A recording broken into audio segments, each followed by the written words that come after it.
Greetings and welcome back to the Aural Mess podcast. My guest this week, and I'm very excited to have him on, is Jon Williams. Jon and I have known each other since 2003. We actually worked together and have stayed friends ever since. So, hey, Jon.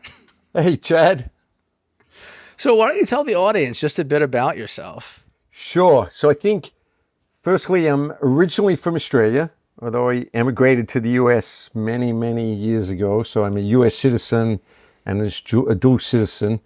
Grew up in Australia, so my young life and my early adulthood life was in Australia, but then my mature life, my family life, my business life was in the United States. So grew up listening to Australian music, which I'm excited to talk about. But I'm these days mostly listen to and play US music. So learned music in the US when I turned 40, when my son was born. Always wanted to play guitar, taught myself how to play guitar.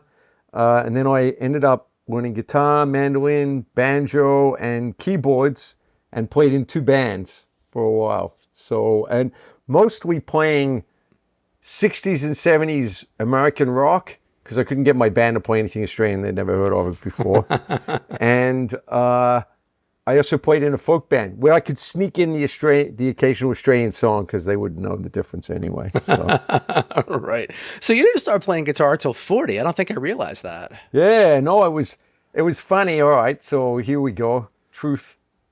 I pretended that I could play guitar. I told people it was like one of those teenager things, right, where I had fantasy in my head. You know, I did 2 guitar lessons. I couldn't, my fingers didn't work. And it was this one, and I wanted my kids to be interested in playing music.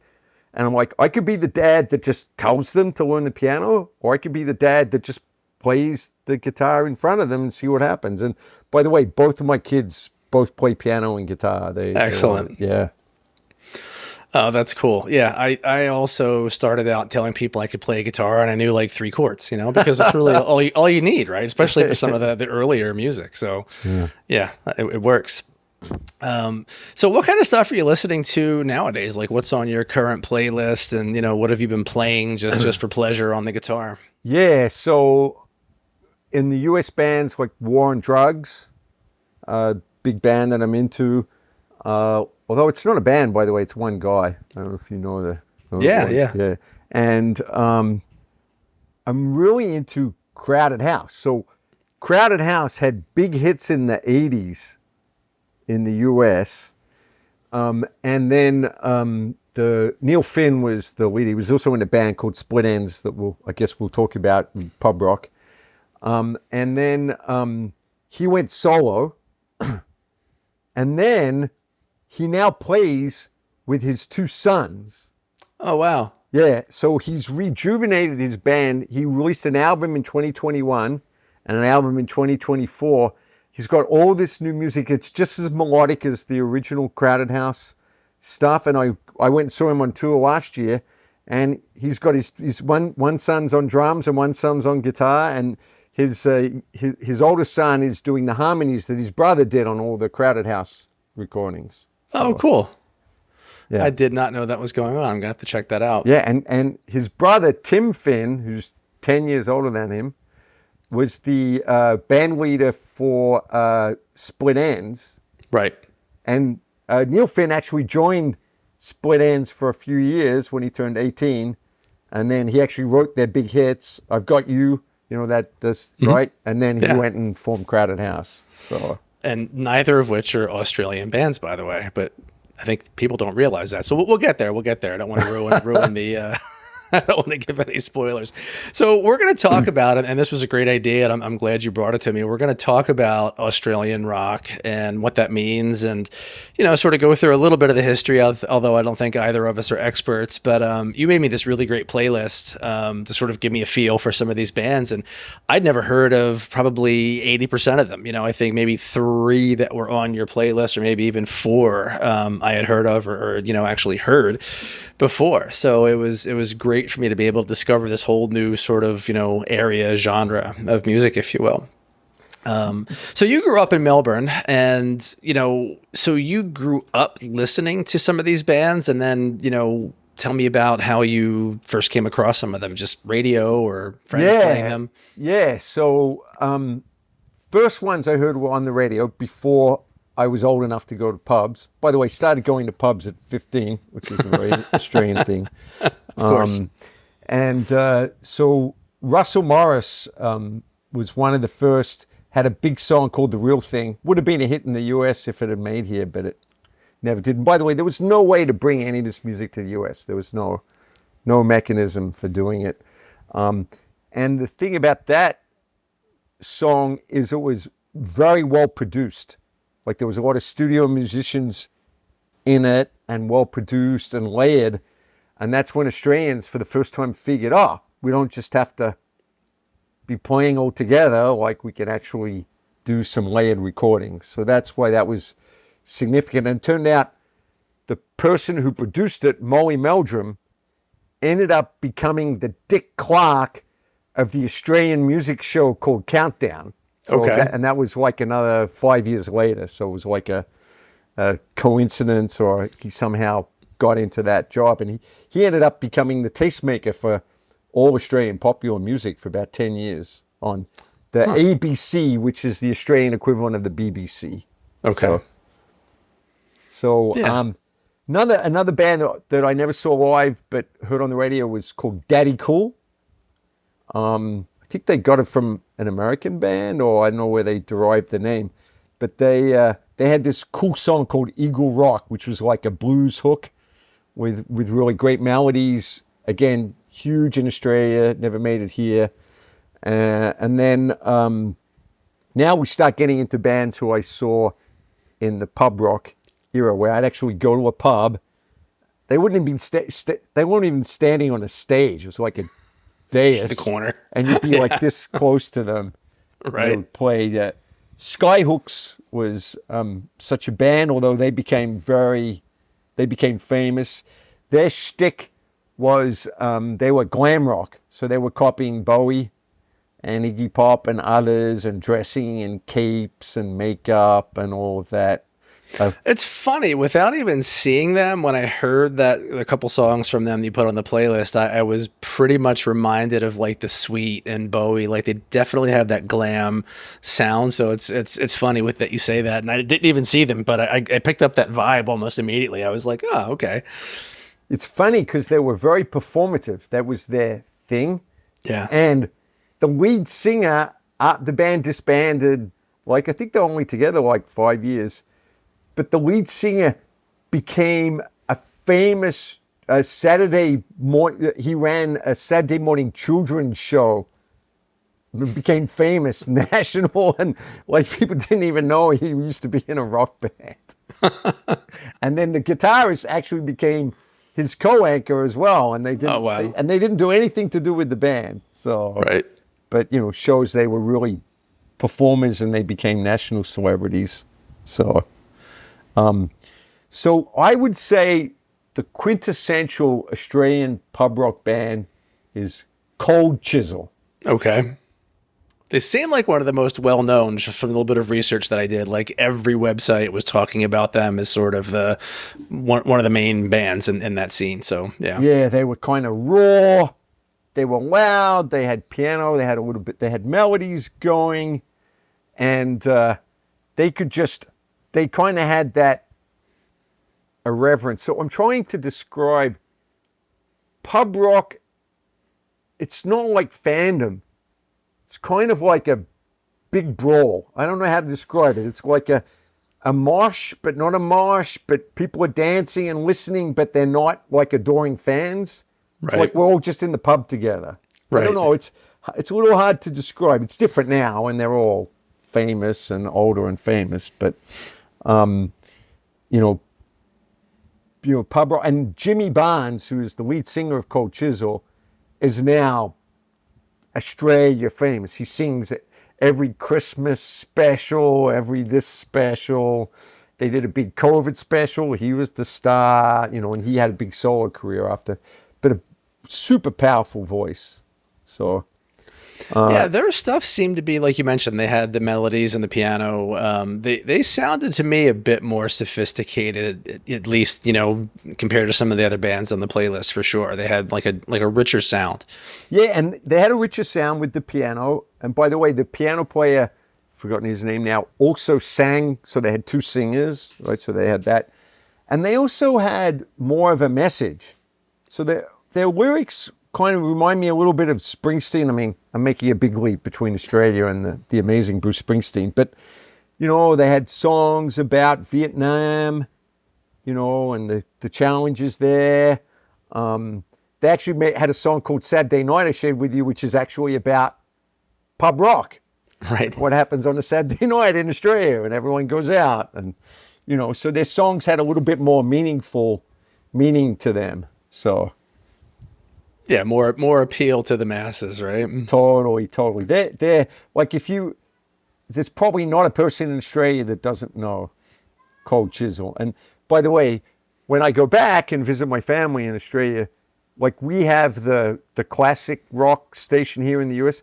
There's like all of these songs just get played over and over again on every radio station. There's not that many of them, right? So they just get played over and over. So. Right. Huh. All right. So next on the playlist, we have the Angels. They have this like boogie kind of feel. And by the way, a lot of the pub rock bands, I think, were known for that, right? Sort of that shuffle boogie kind of beat, right? Yeah. Yeah. By the way, I didn't realize this when I said this to you. I did some research. They were discovered by AC/DC. Oh, wow. Okay. Yeah, so AC/DC was also, we didn't talk about them because they're famous, but they were also a pub band. But by this stage, they're starting to have hits. And someone from AC/DC saw the Angels in a pub and like helped them get on a label. Oh, wow. Yeah. Well, it makes sense. There's a connection there because AC/DC's early albums are really blues boogie kind of based, right? Like they've got that sort of chugging rhythm, and it's the guitar hooks. I mean, it fits. So it makes sense that they would sort of have an affinity. Yeah, I'm trying to give you this view of pub rock. I kind of have it as. By the way, I don't think I ever went to see a pub rock show where a fight didn't break out. Of course. All right. So you've got the focus is the pub. There's too much drinking.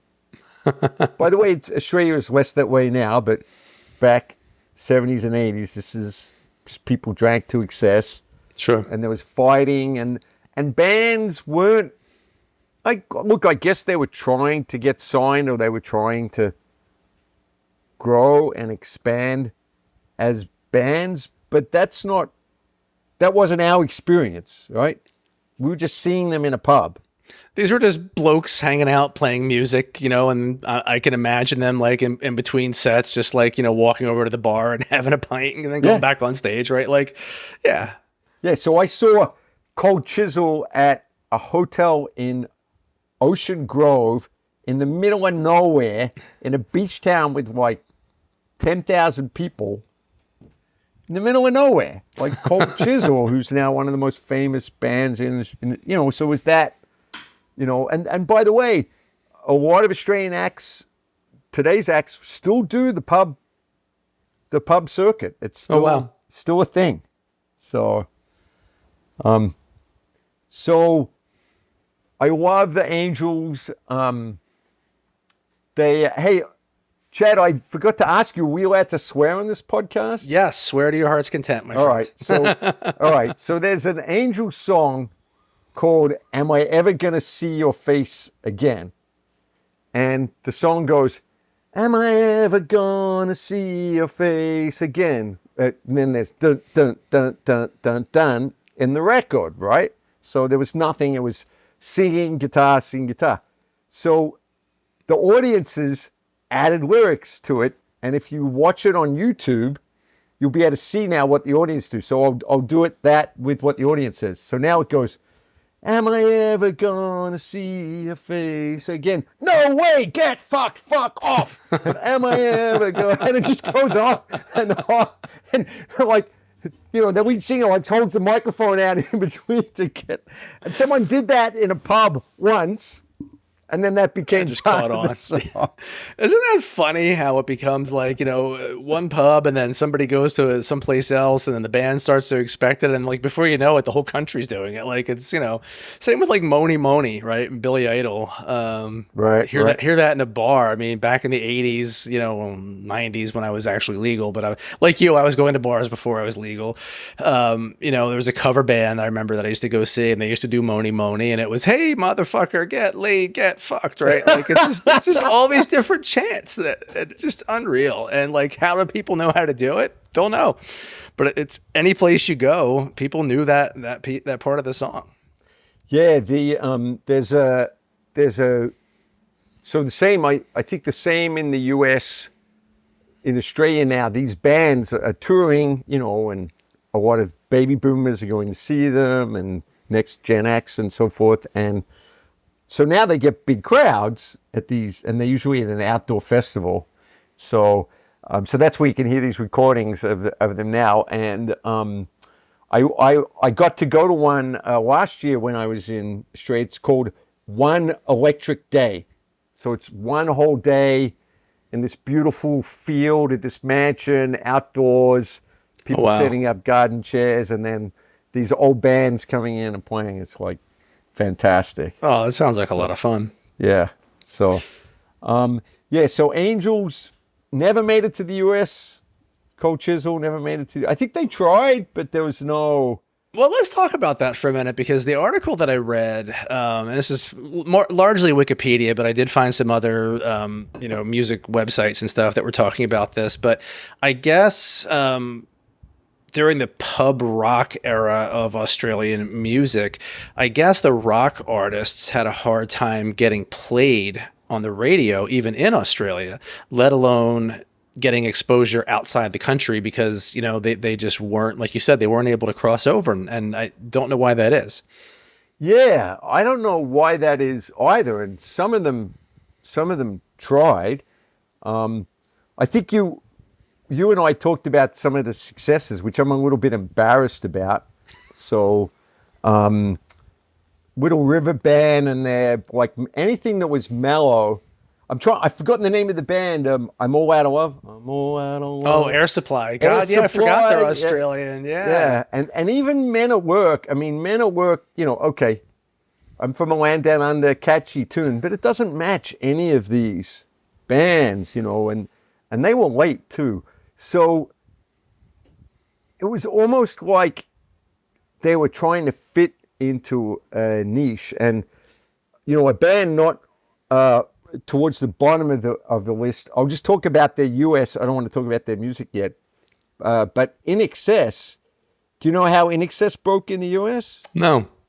They actually went to colleges and played, and then got picked up on the college radio because they knew there was no path for Australian bands on mainstream radio, and it was a big gamble that paid off. Yeah, so and big time. Yeah, there's a documentary drama about INXS that goes through how they did that and the risks they took and stuff. Oh wow, I didn't know that. So that's interesting how some of these bands were able to make it, but like you said with INXS, it was just sheer determination. They were like, okay, we're gonna fly over, we're gonna play colleges, and we'll get picked up that way. Yeah. And for them at least, it worked. And by the way, the reason why AC/DC, which started in Australia but became huge in the UK, is because there was no path to the US. I mean, right. AC/DC would have been perfect in the US. Oh, yeah. ZZ Top and all the other heavy bands, but there was no path, so they went to the UK because there was a path there. Because some of these performers have been able to make it in the UK. So right. Huh. Interesting. So yeah, we'll talk about some of the big name bands, and you told me you have a pretty funny story to tell, so we'll save that for a little later. But let's take a step back actually, and then we can talk about the other half of the playlist. But I guess the whole Australian rock origin really coincided with rock and roll hitting the US, right? So according to the articles that I read, there was sort of like three waves. There was this first wave from the 50s into the early 60s. Melbourne was the pop capital. Just like every other place in the world, you had a lot of groups that were sort of copying, Bill Haley and Yep. Buddy Holly rather, and those kinds of people. But I guess I know we said neither of us had ever heard of any of these artists, but Johnny O'Keefe, 1958. I've heard of Johnny O'Keefe. Oh, okay. I don't think I mentioned him before. Yeah, Johnny O'Keefe. He was kind of a Jerry Lewis lookalike. He had the Jerry Lewis shake, and yeah.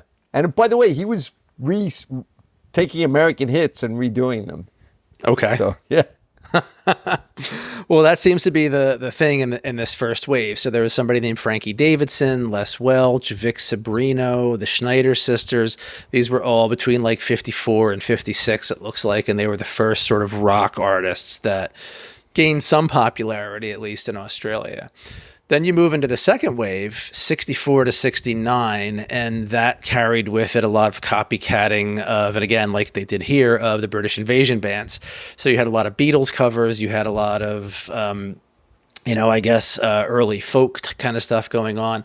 But one of the big bands that came out of that second wave, which again, a lot of Americans, myself included, don't realize or didn't realize, and maybe until later, that the Bee Gees had this whole other career before Saturday Night Fever, right before disco, because that was really their entree into American music and radio. They were huge in the UK, they were huge in their native Australia, but never really hit, I don't think, that large in the US until, was that 77 when Saturday Night Fever came out?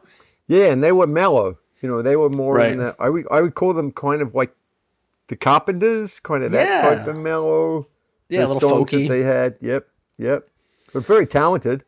Oh They yeah, did all for their own sure. songwriting and just amazing stuff. So, hey, I just thought of another one in the second wave, the Easy Beats. Ah, okay. What's their big hit? Don't know. Let me see if I can find it real quick. It's not coming to me.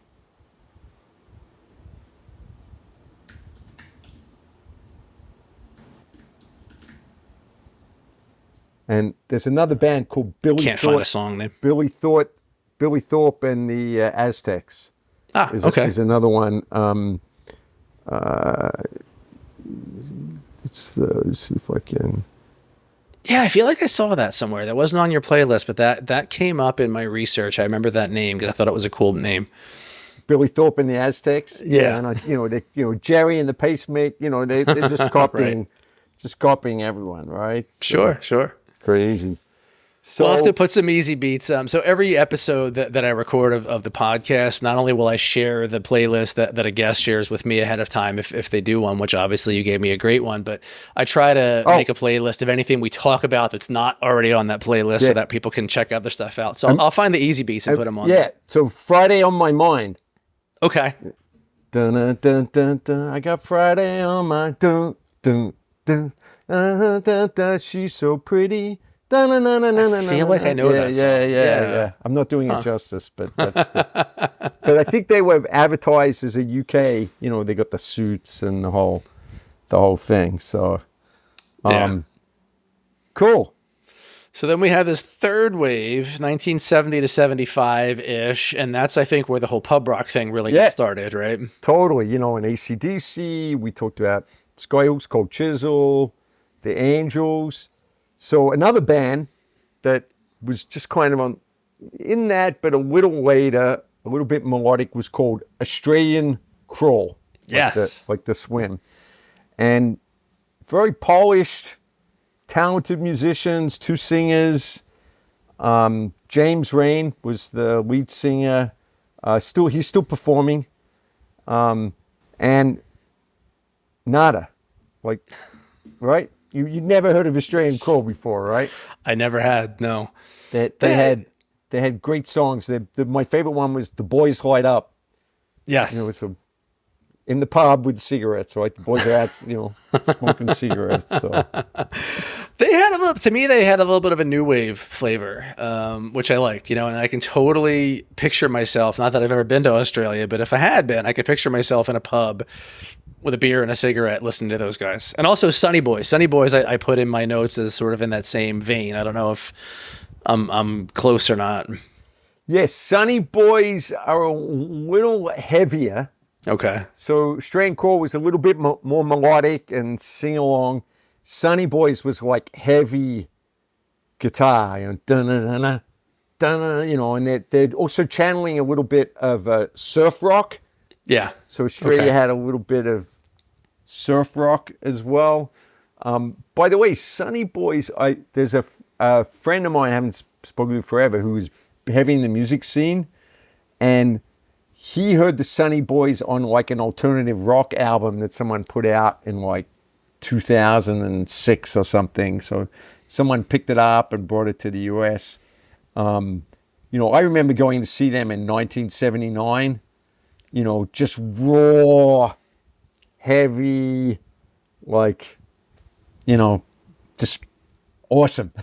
Yeah. Raw. That's the other thing I would say about pub rock is it's got a rawness to it, right? Yeah. So it feels like a lot of the recordings could have been done live, right? Like right. You mentioned that Russell Morris kind of brought the first really layered recording into the studio musician type thing, but it feels like some of these other bands were just played for years in the pubs, polished their songs and then just went and laid them down in like one take, or even multiple takes, but it feels more live and organic and like you said, raw than it does, polished studio stuff. And I love that because, I'm all about the DIY indie punk kind of ethos when it comes to music sometimes, Cool. Yeah, no, I agree. I actually think a couple of Cold Chisel songs are actually live songs that they published early in their career. So I threw another band on here. They're in the pub scene. They don't fit. They're more of a follow-on to Split Ends that we didn't talk about from New Zealand, but they're called Mental as Anything. So first of all, I love the name. So do I. Mental as Anything. And their songs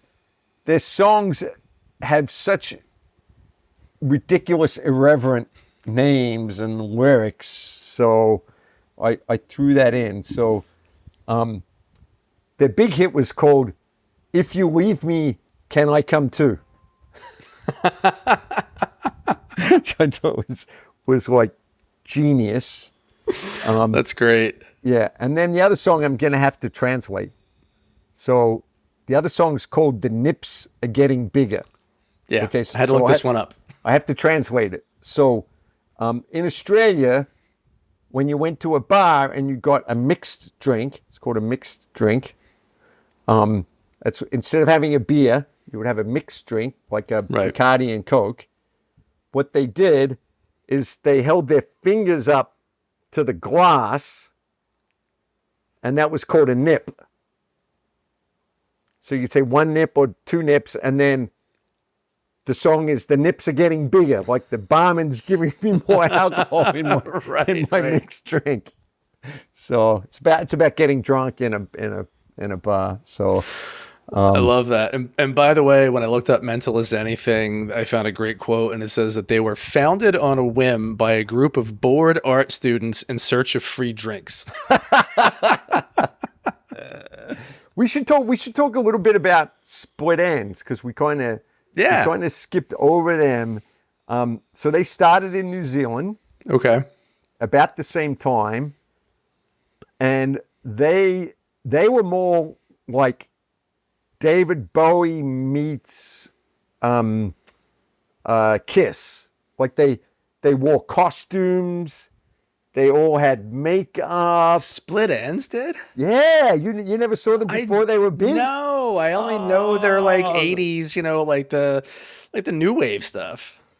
No, they have before the 80s. They have like 3 albums before that, and the music is like they have trombones and tubas Oh, and wow. weird, and there's some songs are oompa, and then it goes like atonal, and they wore clown.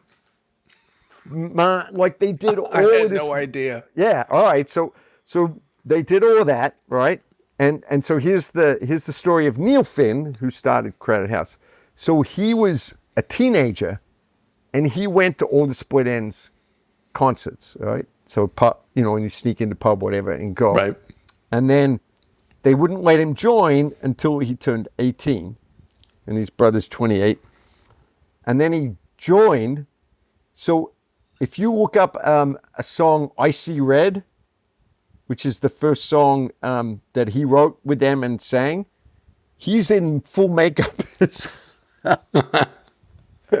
So him and his older brother in full makeup, and they're doing, robotic actions and all the stage acting. And then the next song they did was I Got You, Right. which is That's the one I know. The first one I know. now it's pop.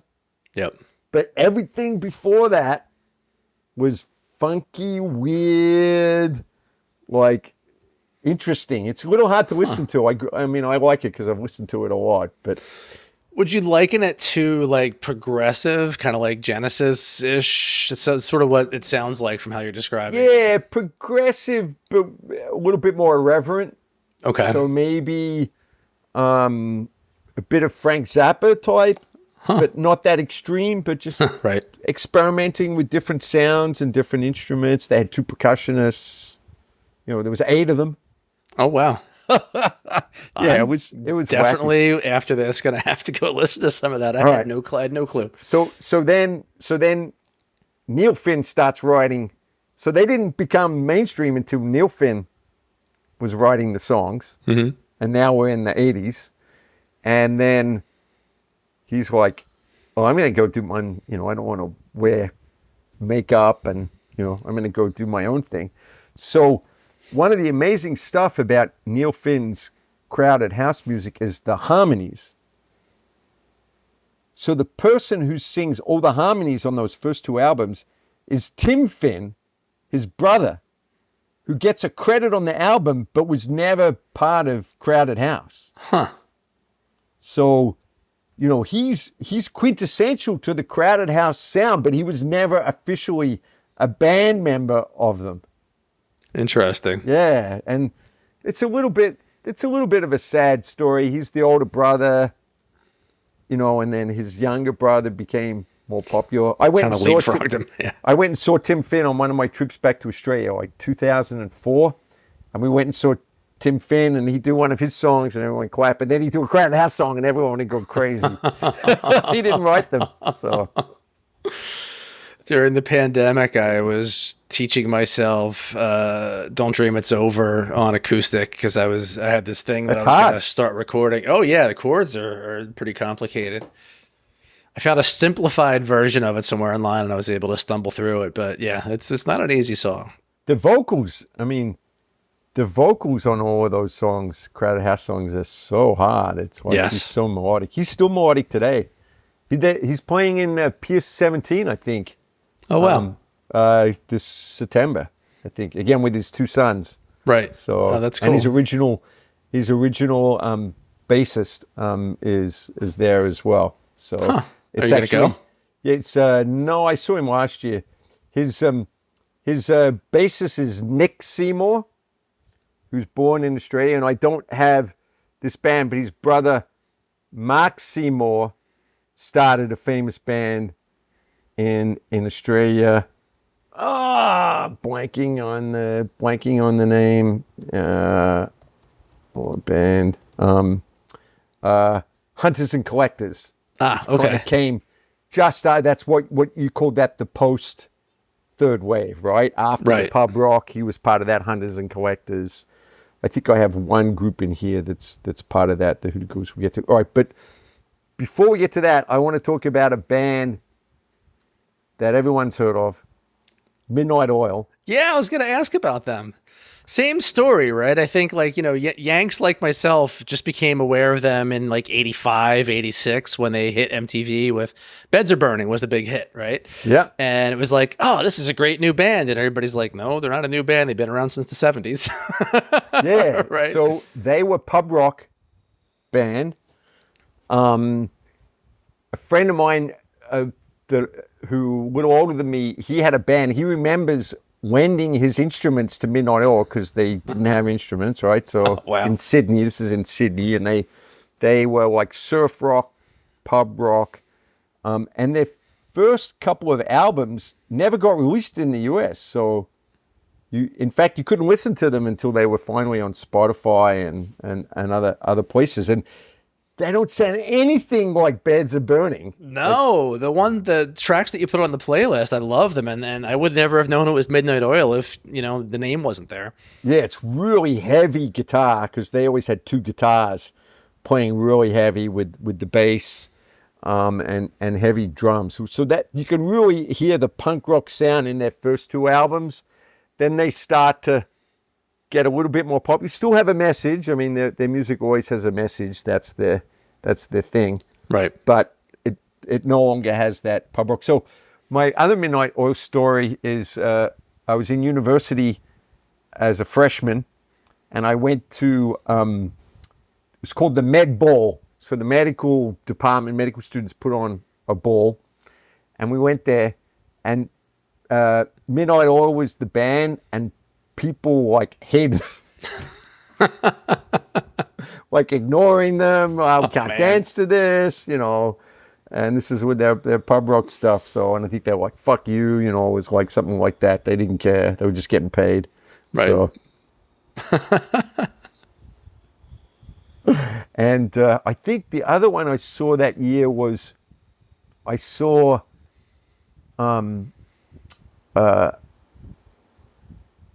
what was we were talking Land Down Under. What was the band? Men at Work. I saw Men at Work open for Cold Chisel, and I'm like, yeah, they're okay. And then Cold Chisel came on. I'm like, yeah, great. And then Men at Work with a supporting band for Cold Chisel. It kind of gives you that how it was different in Australia than right over here, right? Sure. So. And, when Men at Work came out, I feel like at first they were almost seen as like a novelty act, right? Because of the song Down Under and, but, to be fair, they introduced the US to a lot of Australian culture just through the lyrics to their song. And then they had another great song called Overkill. So like, I think they had some depth, they had some talent, but it's just that they broke through with the bullshit song first, right?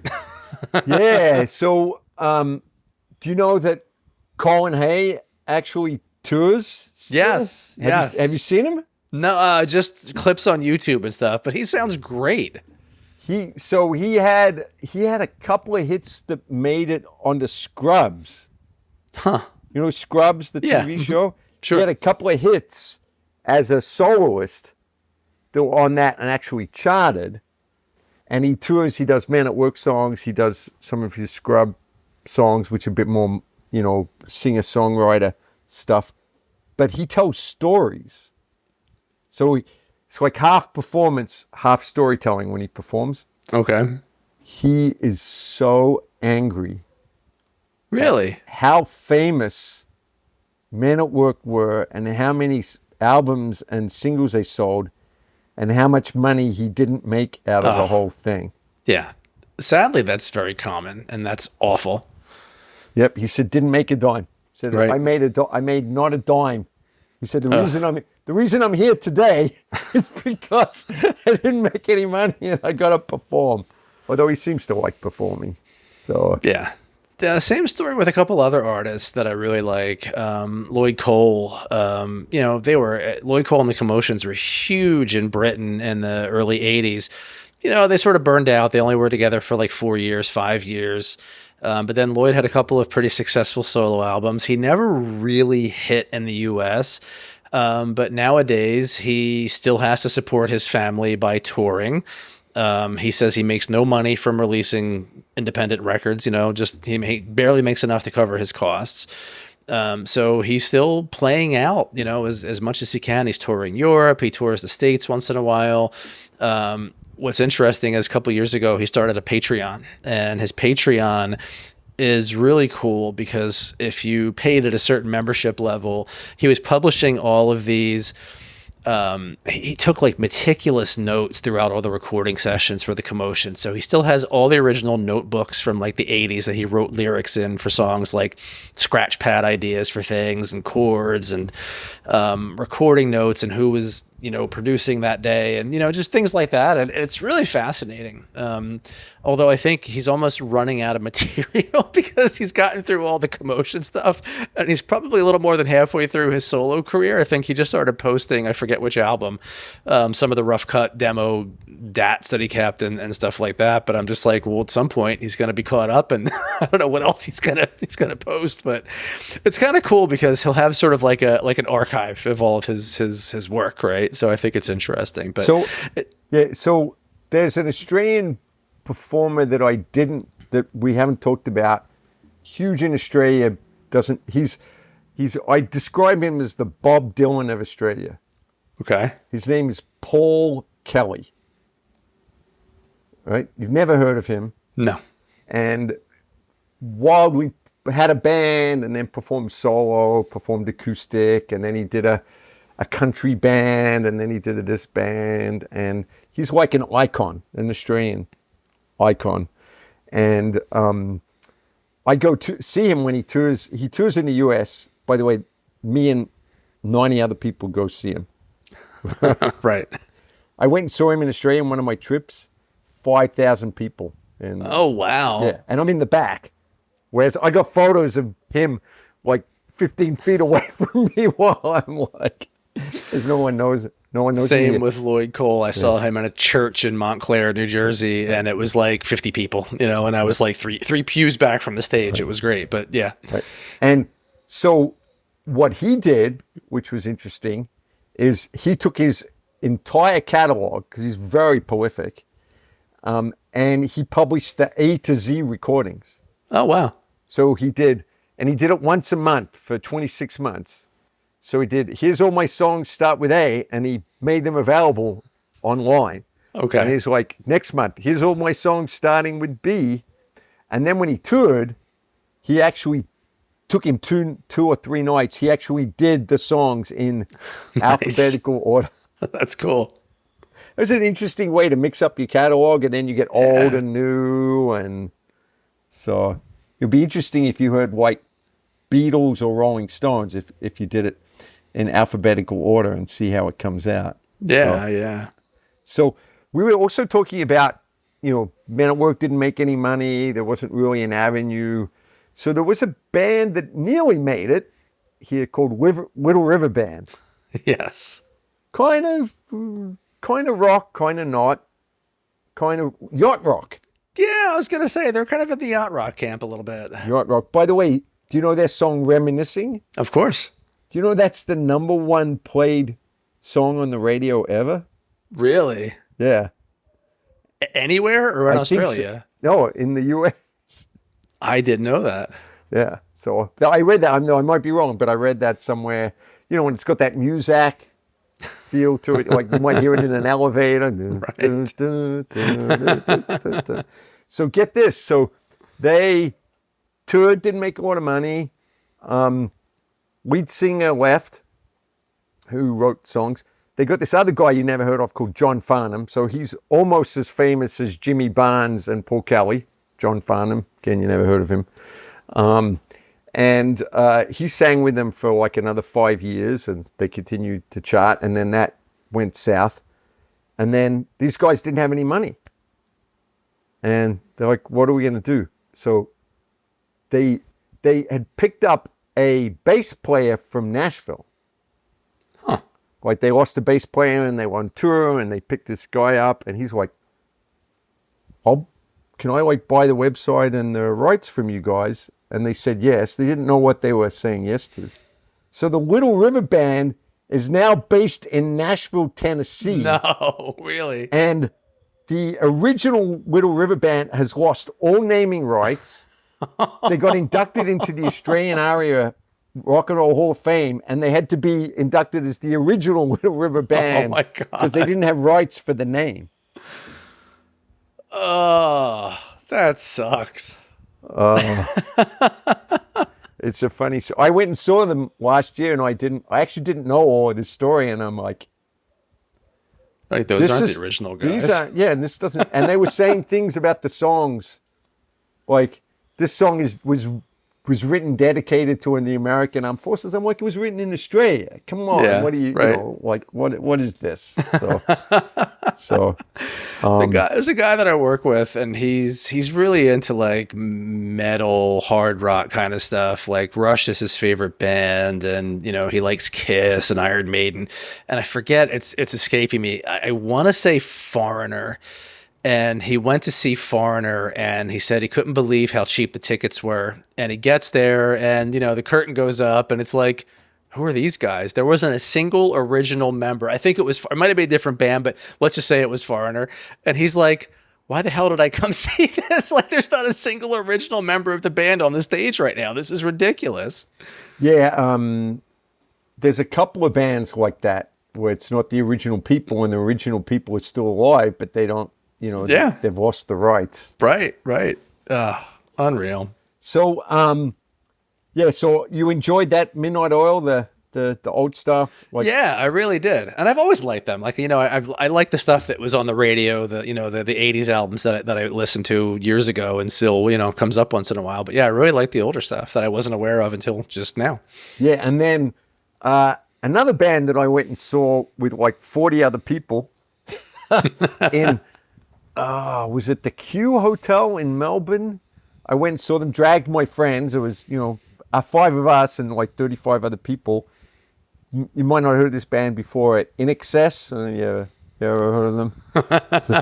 Yeah, maybe. And they had one album out.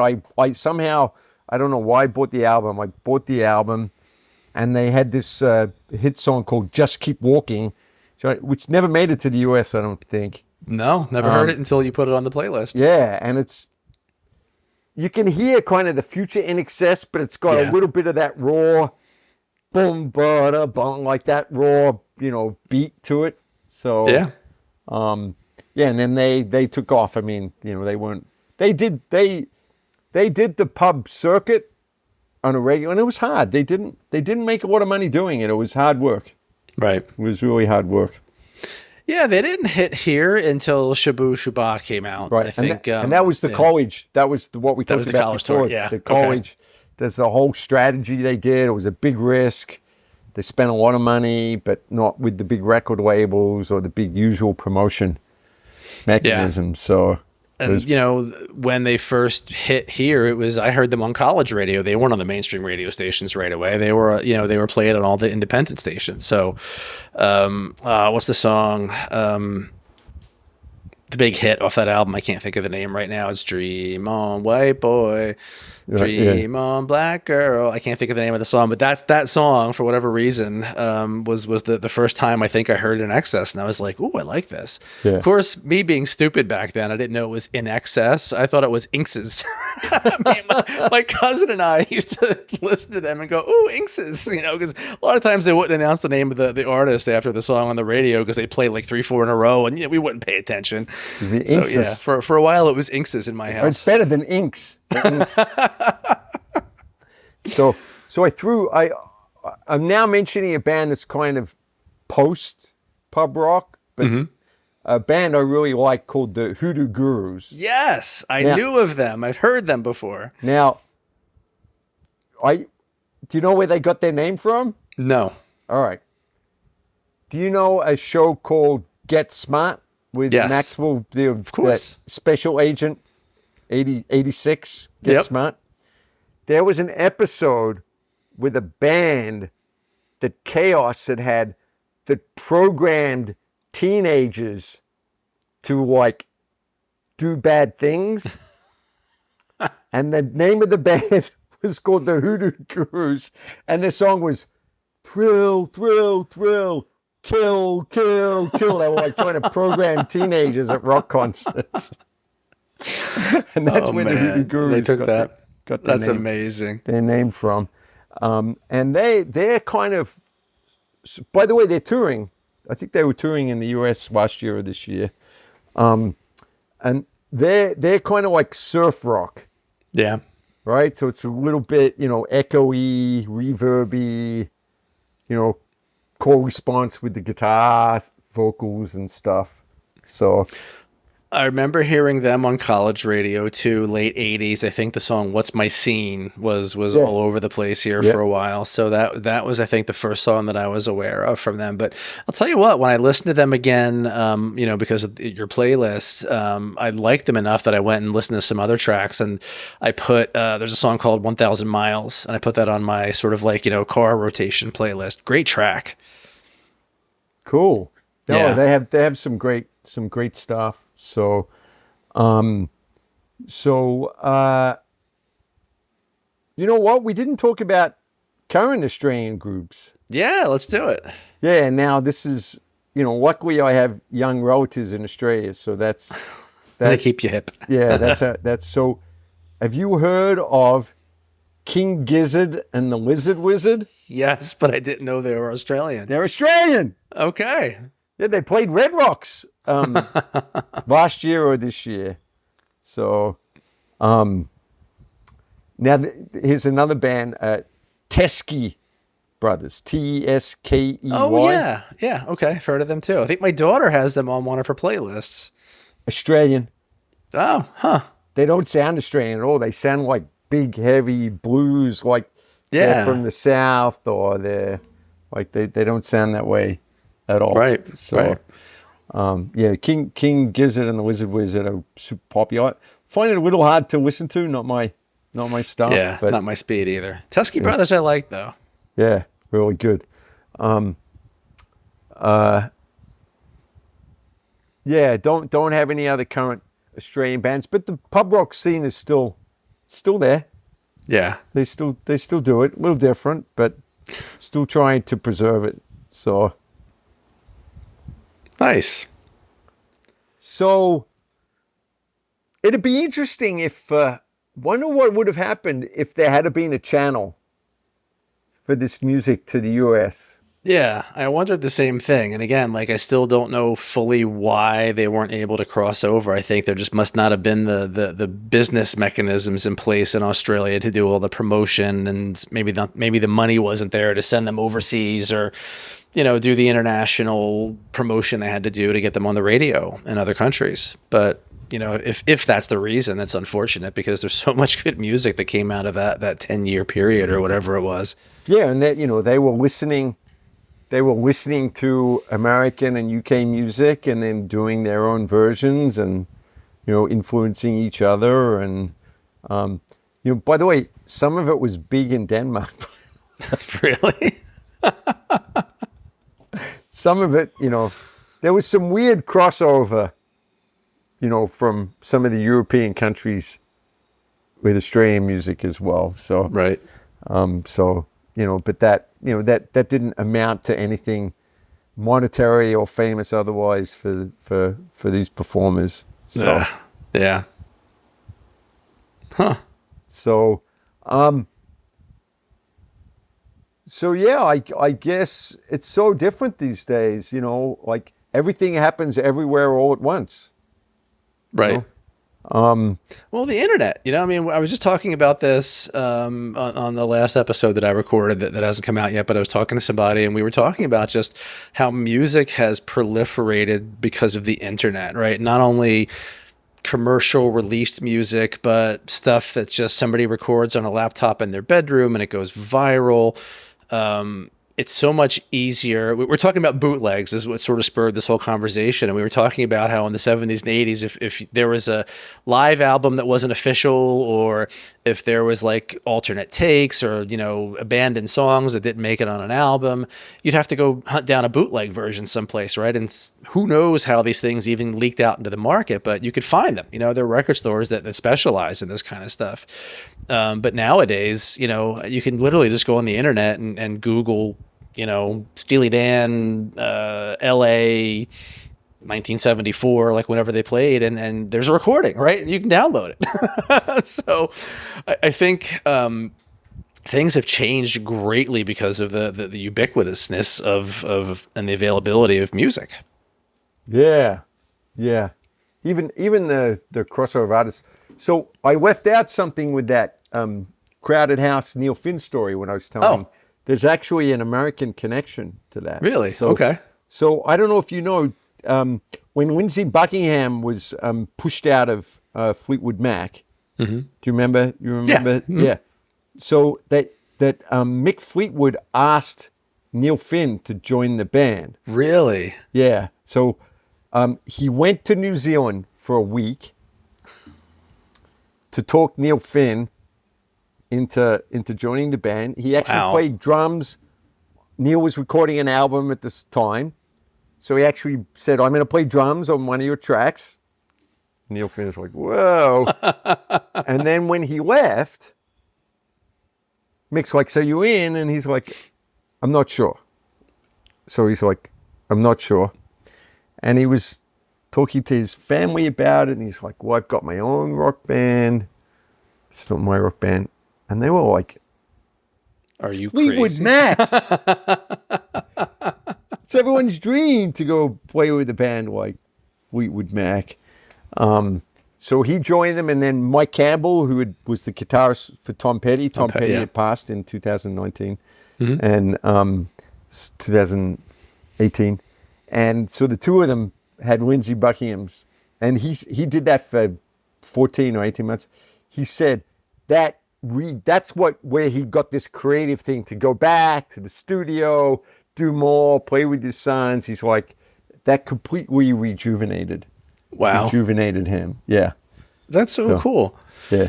There's a great sequence. Did you ever watch, there was a series, I forget what network it was on. I want to say it was like FX or one of these. The show was called The Americans, and it was about two spies that were Russian spies, like in the 70s. Great show. It lasted maybe 3 or 4 seasons. It was phenomenal. I know the female actress. Yeah. With Americans with a K. Yeah. She was Felicity. I can't think of her real name. Great anyway, actress. Yeah. Oh, she's fantastic. And I can't think of the guy's name who was the husband, but there's a sequence in the opening episode of one of the seasons, and it was choreographed like it was like a one-shot kind of thing. Maybe not a one-shot, but it was just like this really well edited, let's just say, sequence that was set to the song Don't Dream It's Over, right? Because it was sort of like filling you in on what happened in the last year since the previous season had dropped. They kind of time warped a little bit, and it was just so well done. And to hear that song in a TV show, it was like, it was just perfect. Awesome. Perfect. Yeah. Great song. Probably one of the best songs to come out of Australia or New Zealand. Australians still have a chip on their shoulder when it's New Zealand. New Zealanders have a chip on their shoulder when it's Australia. So sure, can't help it. Nice. Well, anything else, Jon? What else do you want to cover? I mean, we've got a few minutes left if you want to touch on any other topics. I guess just back to, I got to bring up Paul Kelly again. By the way, I've learned he's got more than 100 songs in his repertoire. I've learned almost all of them. Wow. So, on guitar, yeah. It's great. Great thing to play at a open mic, because it looks like I'm in an original song, right?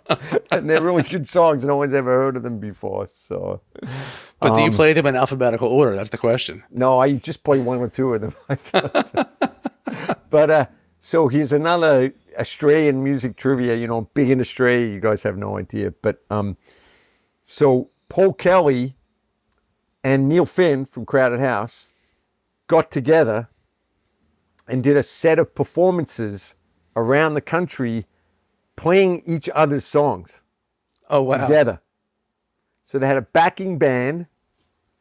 Neil had not reformed Crowded House because he only just reformed it after the experience he had with playing with Fleetwood Mac. And they toured Australia and New Zealand, and they would sing each other's songs. That was the thing, because they're probably two of the most famous Australian New Zealand songwriters, and they went around performing each other's songs, packed, like stadium packed. I can imagine. Yeah. Crowds. So cool.